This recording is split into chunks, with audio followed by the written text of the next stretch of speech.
আমি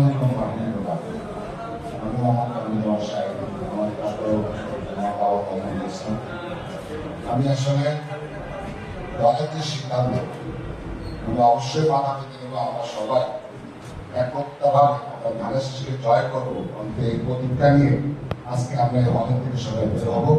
ইনশাআল্লাহ আমাদেরকে রাষ্ট্রীয় ক্ষমতায় যেতেই হবে। নির্বাচন ছাড়া রাষ্ট্রীয় ক্ষমতায় যাওয়ার কারণ ইয়ে নাই, সুযোগ নেই।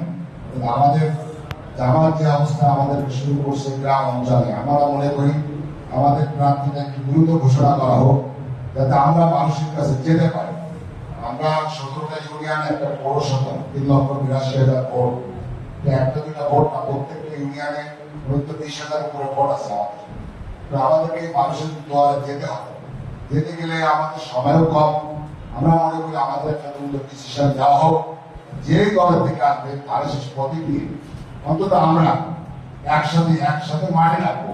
বিশেষ করে আরো একটা অনুরোধ, জেলা কমিটি আসছে এখানে, যেহেতু 2 মিনিটের বক্তব্য আমাদের মনিরামপুরে অবহেলিত। আমরা 1991 সালের পর থেকে আমরা বিএনপি আসলে এই আসনটা পাই নাই, আমরা জোটের ক্ষেত্রে চলে যাই।